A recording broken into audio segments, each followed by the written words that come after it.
بسم اللہ الرحمن الرحیم۔ السلام علیکم ورحمۃ اللہ وبرکاتہ۔ کیا آپ نے کبھی اللہ کی حمد ایسے الفاظ میں کی ہے جو نبی کریم صلی اللہ علیہ وآلہ وسلم کی زبان مبارک سے نکلے ہوں؟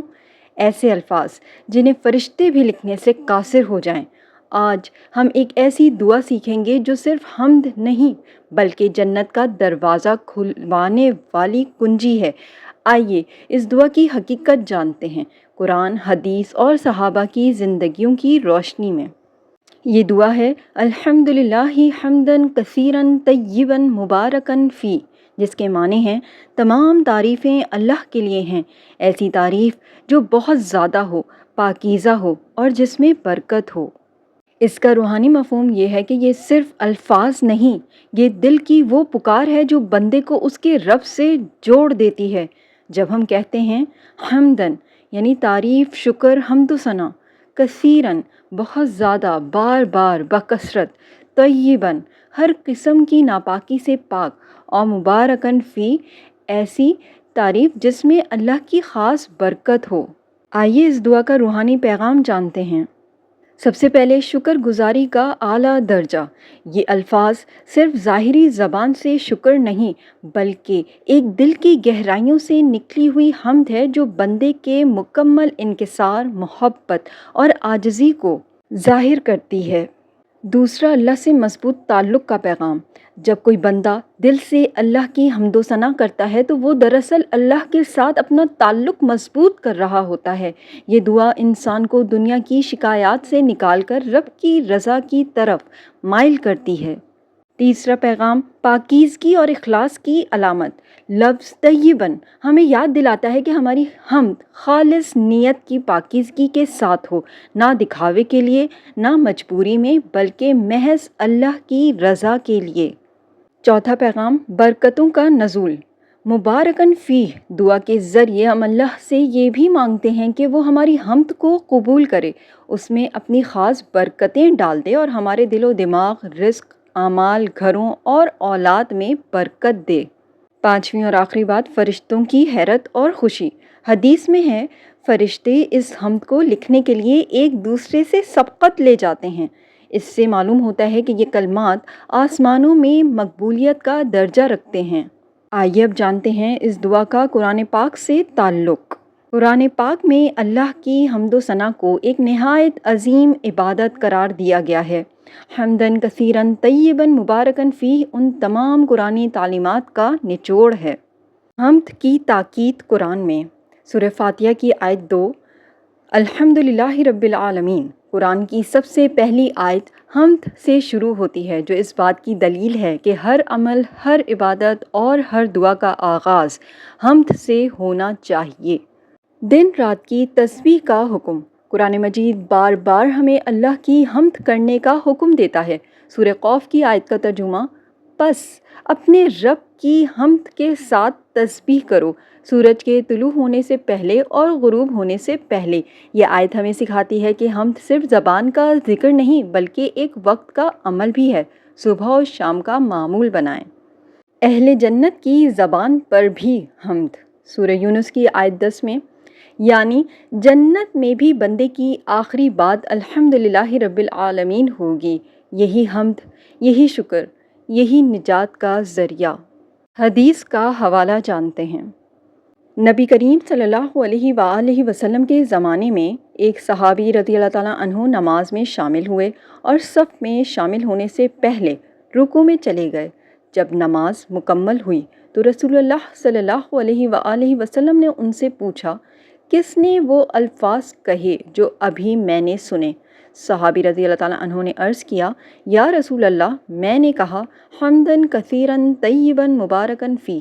آپ صلی اللہ علیہ وآلہ وسلم نے فرمایا، میں نے 30 سے زائد فرشتوں کو دیکھا جو اس کے اجر کو لکھنے میں ایک دوسرے پر سبقت لے جانا چاہتے تھے۔ سبحان اللہ۔ آئیے اب جانتے ہیں صحابہ رضی اللہ تعالیٰ عنہ کا عمل۔ حضرت عمر بن خطاب رضی اللہ تعالیٰ عنہ کا معمول۔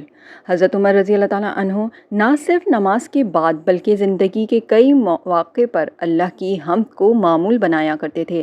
آپ رضی اللہ تعالیٰ فرمایا کرتے تھے، بندہ جب دل سے حمد کرتا ہے تو اللہ اس کی دعاؤں کو رد نہیں کرتا۔ وہ جب بھی کوئی فیصلہ کرتے یا اللہ سے مدد مانگتے سب سے پہلے اللہ کی حمد کرتے۔ روایات کے مطابق حضرت عمر رضی اللہ تعالیٰ عنہ نے فرمایا، حمد طیب مبارک فیہ دل کی حالت کو اللہ کی طرف موڑ دیتی ہے۔ یہ اثرات صحابہ کے اقوال اور تابعین کی روایات میں ملتے ہیں، جیسا کہ امام ابن القیم اور امام غزالی نے بھی اس کا ذکر کیا۔ حضرت ابو ایوب انصاری رضی اللہ تعالیٰ عنہ کے بارے میں ہے کہ ایک بار کسی نے کہا، آپ ہمیشہ اللہ کی حمد کرتے رہتے ہیں؟ انہوں نے جواب دیا، میں نے نبی صلی اللہ علیہ وآلہ وسلم کو سنا ہے، جو شخص کثرت سے حمد کرے اس کی زندگی میں خیر ہی خیر آتی ہے۔ حضرت عبداللہ بن عمر رضی اللہ تعالیٰ عنہ کے بارے میں ہے کہ وہ جب کوئی نعمت پاتے یا مصیبت سے بچتے تو فوراً یہی کلمات کہتے، الحمدللہ حمداً کثیراً طیباً مبارکاً فیہ۔ یہ دعا کب پڑھنی چاہیے؟ آئیے جانتے ہیں۔ نماز کے دوران، رکوع یا قیام کے بعد۔ حضرت رفاع بن رافع رضی اللہ تعالیٰ عنہ سے روایت ہے، ہم نبی صلی اللہ علیہ وآلہ وسلم کے ساتھ نماز پڑھ رہے تھے کہ ایک شخص نے رکوع میں جانے سے پہلے کہا، اللہم لک الحمد حمداً کثیراً طیباً مبارکاً فیہ۔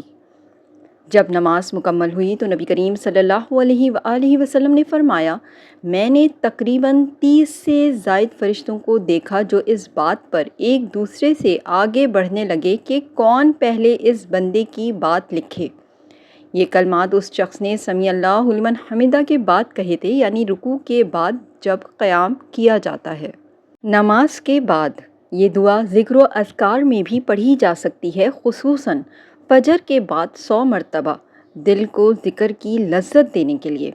اس کے علاوہ جب کوئی نعمت ملے، جب آپ کو دل سے شکر ادا کرنا ہو یا کسی حاجت کے قبول ہونے پر۔ سجدے میں پڑھنے کا کوئی ثبوت؟ کیا سجدے میں حمداً کثیراً طیباً مبارکاً فیہ پڑھ سکتے ہیں؟ سجدے میں مسنون اذکار میں یہ دعا براہ راست وارد نہیں ہوئی۔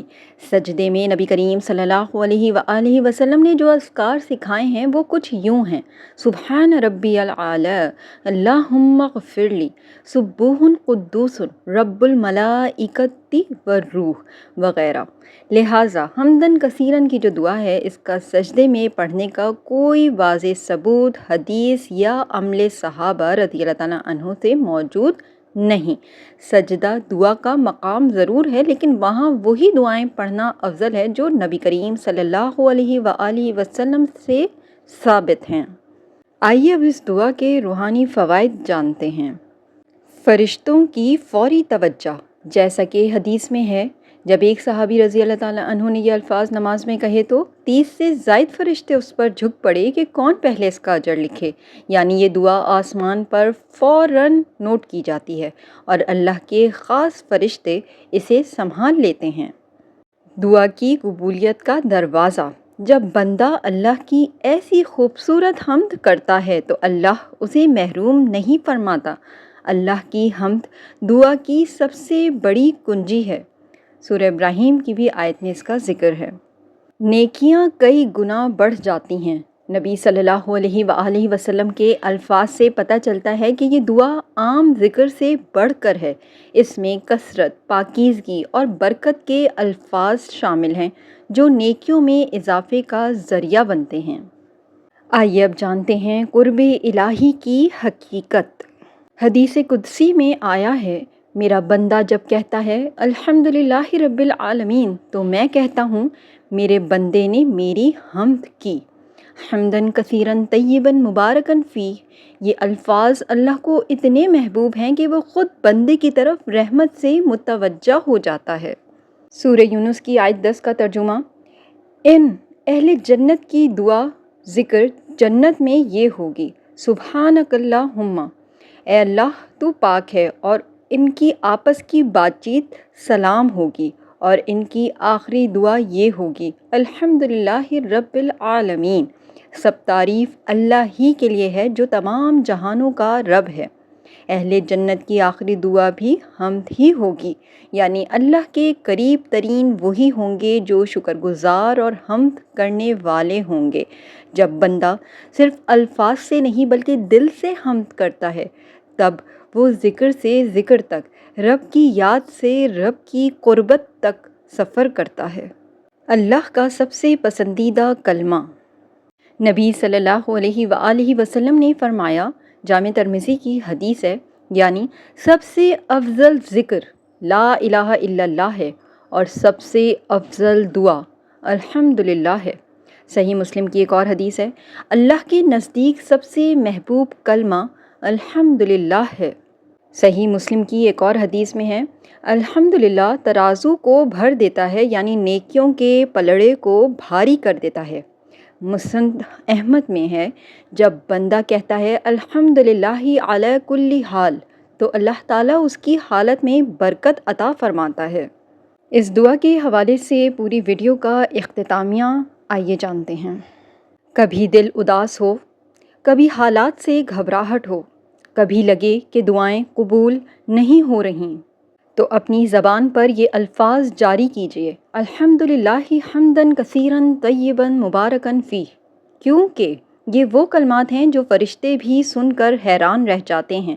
یہ الفاظ آپ کے دل کی دنیا بدل سکتے ہیں اور اللہ کے عرش تک آپ کی آواز پہنچا سکتے ہیں۔ اللہ ہمیں اپنی زبان کو اپنی حمد سے معطر رکھنے کی توفیق دے، آمین۔ ہماری حوصلہ افزائی کے لیے ویڈیو کو لائک کرنا نہ بھولیے۔ مزید اسلامی ویڈیوز کے لیے چینل کو سبسکرائب کیجیے اور بیل آئیکن کو بھی پریس کیجیے تاکہ ہر نئی ویڈیو فوراً آپ تک پہنچے۔ اور اس ویڈیو کو اپنے پیاروں کے ساتھ ضرور شیئر کیجیے تاکہ وہ بھی اس علم سے فائدہ اٹھا سکیں۔ جزاک اللہ۔